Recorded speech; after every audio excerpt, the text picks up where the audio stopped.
Yo, yo, yo, it's your boy Jung Phil, man, and we back, season 1, episode 5, man. Yes, we on season 1, episode 5, man, of JPM Live Talk. But I do got breaking news today, y'all. I partnered together with somebody very close to me, and we are changing the show, and I'm adding a host to the new show.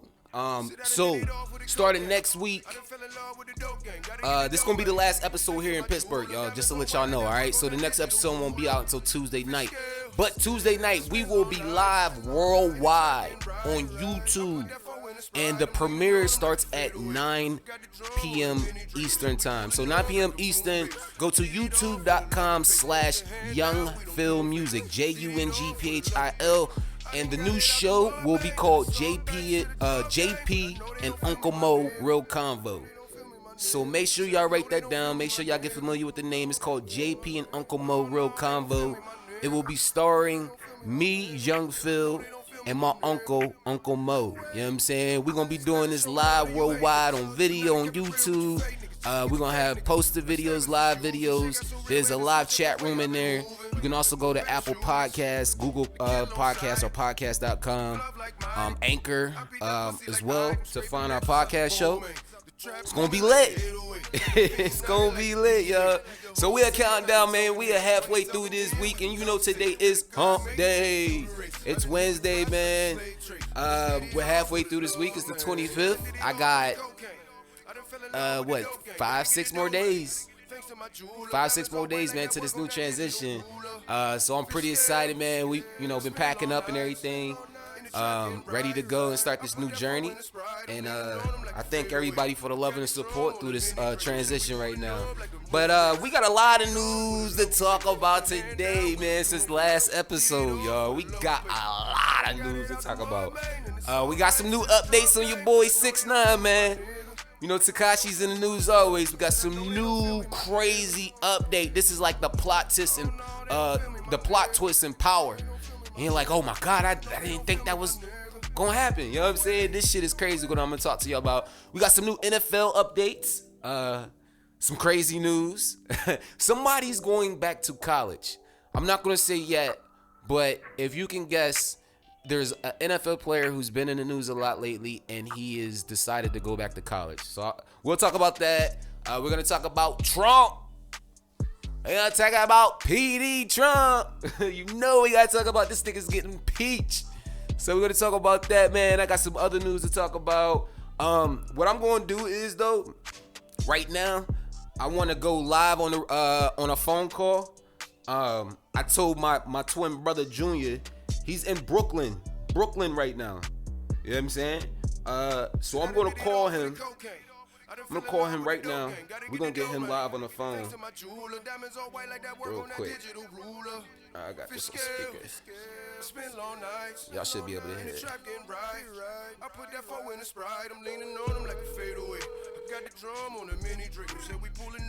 Should be picking up.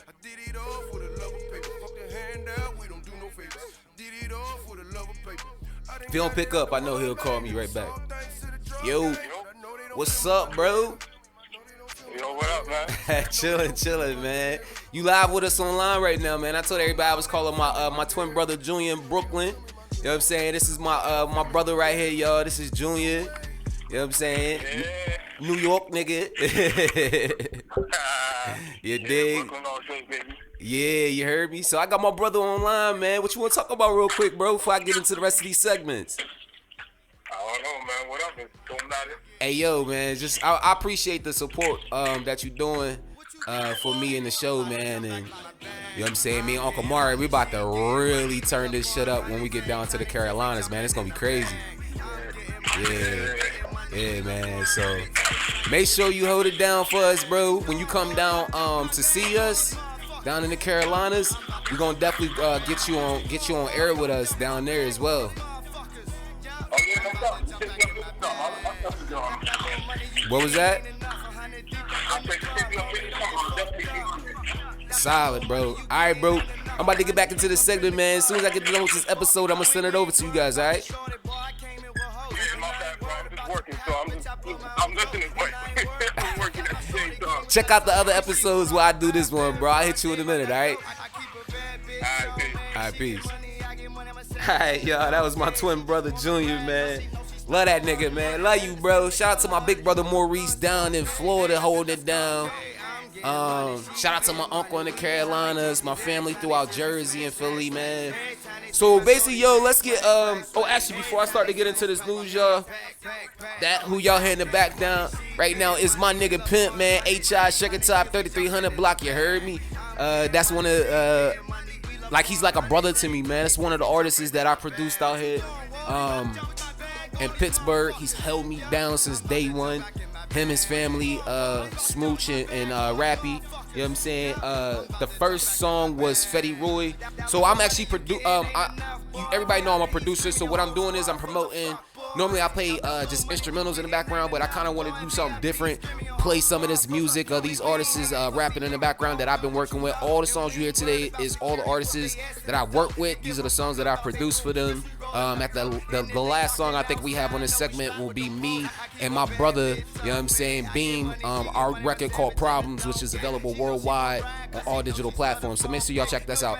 But let's get into today's topics, man. I'm excited. Let's talk about Tekashi first.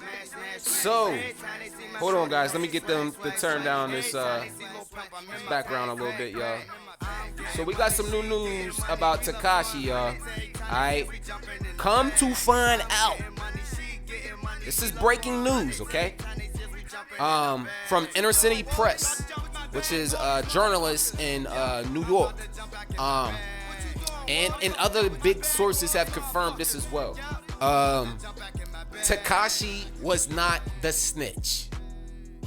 And that's why I wasn't so adamant about being a dickhead on his situation during the show. Yeah, it's fucked up. He's still a snitch, but he wasn't the lead snitch. He did this probably because of what I'm about to tell y'all. So his driver, who I remember seeing in interviews, he did an interview in New York one day, and I remember his driver, he invited him in a room to say what's up to everybody. And this is way before any of this indictment and the RICO shit happened.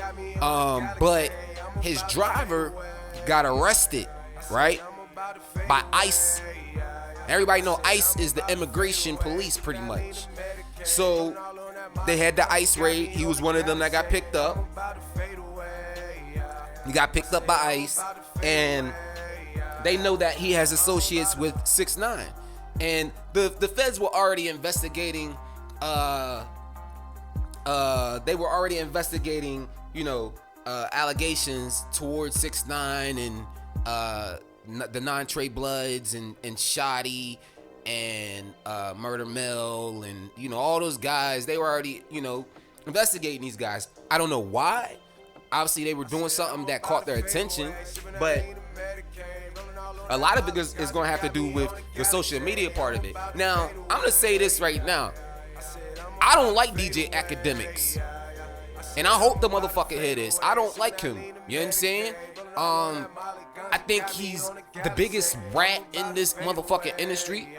I think he is just all talk in real life. You know what I'm saying? Like, nigga is not thorough in nobody's books. You know what I'm saying? Niggas just go to him just to get information. That's it. They just want to know what's going on. They could care less, because if there was another nigga that could just take over and be as big as him, then they would just lose that nigga in the dust somewhere.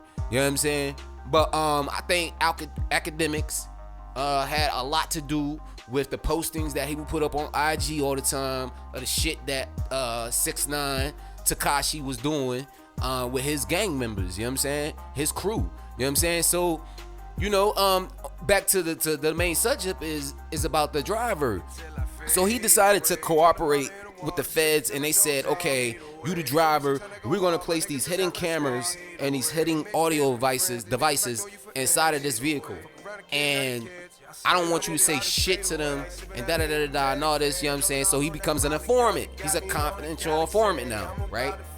So he's just spilling the beans, right? And then I think it was right after the kidnapping of 6ix9ine, 6ix9ine started to suspect that his driver was on some shady shit with the feds, right? And then so boom, this nigga don't say shit, right? The driver don't say shit. And then boom, all this shit comes out, and then everybody points the finger at 6ix9ine, right? And then boom, after 6ix9ine finally testifies, that's when the driver comes out in the midst. Yeah, it actually was me. Yo, the balls of that nigga, yo. The balls, he's getting deported back. Even if they give him a 5K one letter too, he's gonna get deported back to Mexico. We all know Mexico, bro. Like, we know the cartels ain't no joke out there, yo. You know what I'm saying? So we're gonna leave that part right there where it's at with him now. You know what I'm saying? Because that nigga has to deal with the fact of he snitched on 6ix9ine, the 9 Trey Bloods. They could give 2 fucks about him. You know what I'm saying? And he's gonna have to deal with that shit. It's crazy, man. So moving on to another topic. Y'all want to hear something funny today?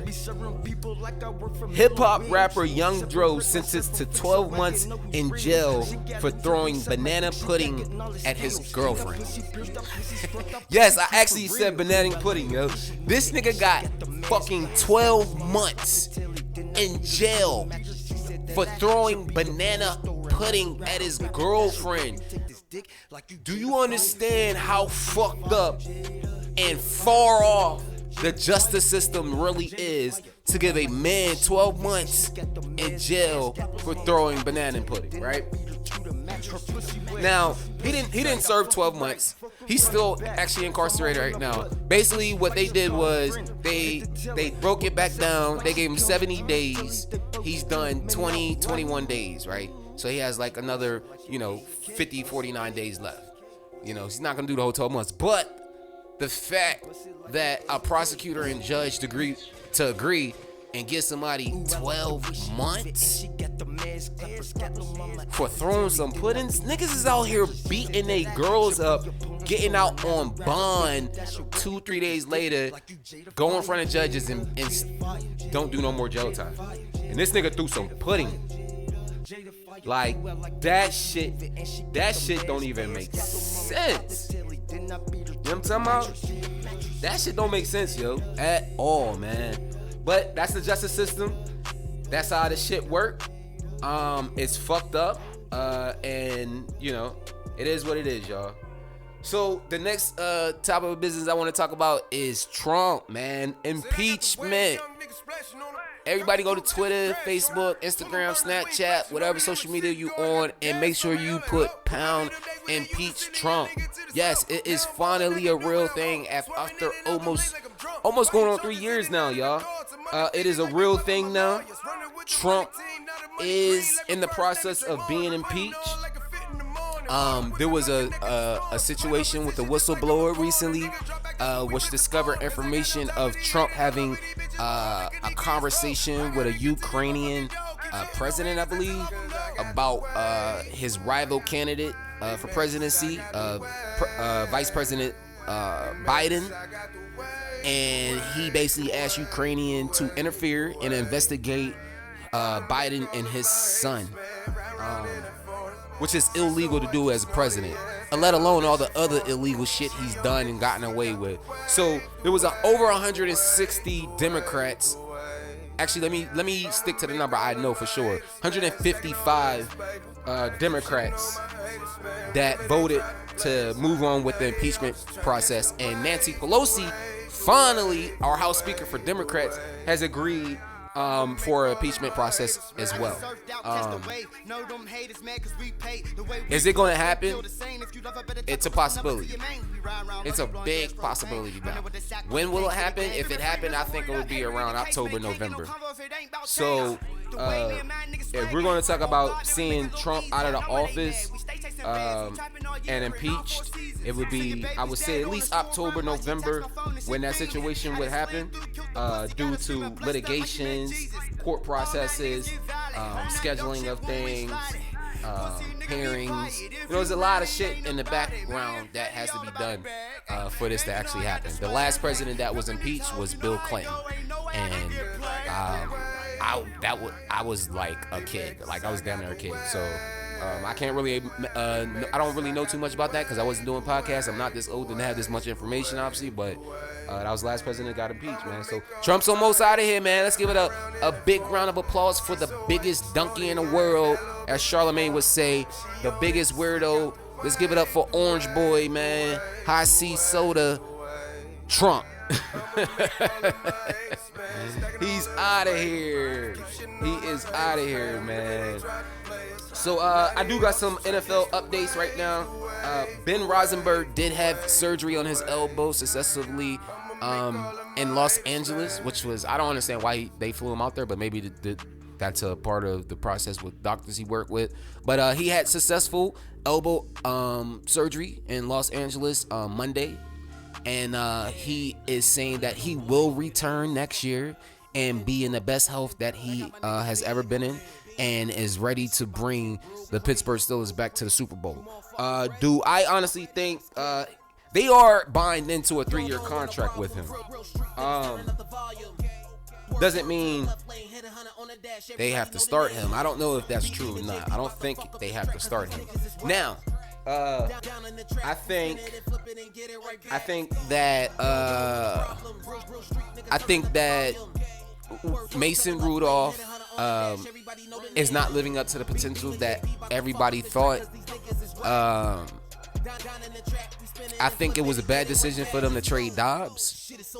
I mean, you already lost Antonio Brown. You lost Le'Veon Bell. You had 3 offensive line get hurt.